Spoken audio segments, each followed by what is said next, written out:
জুলাই গণ অভ্যুত্থান দিবস ২০২৫ উপলক্ষে কুমিল্লায় অনুষ্ঠিত হয়েছে এক বর্ণাঢ্য প্রতীকী ম্যারাথন।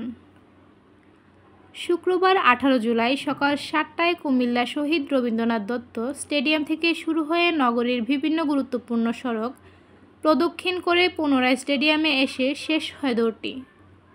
প্রায় ৫ কিলোমিটার দৈর্ঘ্য এ প্রতীকী ম্যারাথনে বিভিন্ন শ্রেণী পেশার মানুষ স্বতঃস্ফূর্তভাবে অংশগ্রহণ করেন।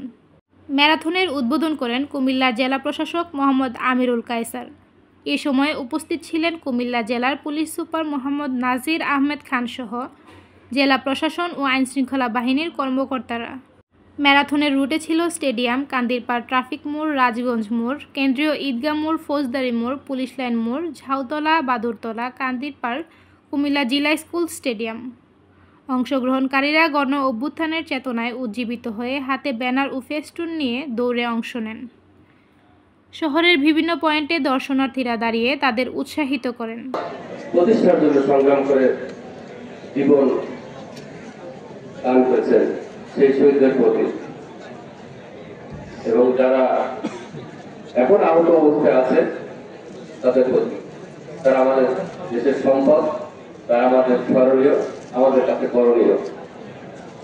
আর এই প্রতীকী ম্যারাথন আমাদেরকে মনে করিয়ে দেয় তাদের যে অগ্রযাত্রা, তাদের যে সংগ্রাম, সেটা এখনো শেষ হয়ে যায়।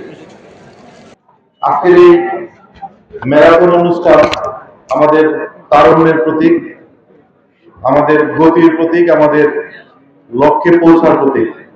একটা সুনির্দিষ্ট লক্ষ্যকে সামনে রেখে ২০২৪ সালে আমাদের তরুণরা, শুধু তরুণ নয়, আমাদের গোটা জাতি একটা লক্ষ্যকে সামনে রেখে সামনের দিকে এগিয়ে গিয়েছিল এবং সেই লক্ষ্য অর্জন করেছিল। আজকের এই দিনে আমরা সেই দিনটিকে স্মরণ করছি। আমরা সেই উপলক্ষে একটি ম্যারাথন আয়োজন করেছি। আমাদের মাঝে উপস্থিত আছেন আমাদের জুলাই যোদ্ধারা, উপস্থিত আছেন শহীদ পরিবারের সদস্যবৃন্দ। যে মায়ের সন্তান, যে বাবার সন্তান আজ আমাদের মাঝে নেই, আমি তাদেরকে বলবো যে এখানে যারা উপস্থিত আছে তারা প্রত্যেকে আপনাদের সন্তান। আপনি আপনার সন্তানকে হারিয়েছেন, একজন সন্তানকে হারিয়ে আপনি লাখো সন্তান আপনি পেয়েছেন। তাদের মাঝে আপনি আপনার সন্তানকে খুঁজে পাবেন। আপনার সন্তানের যে লক্ষ্য ছিল, সেই লক্ষ্য যেন এই সন্তানরা পূরণ করতে পারে, আমরা চাইবো সেটি যেন আজকের দিনে আমাদের উদ্দেশ্য হয়।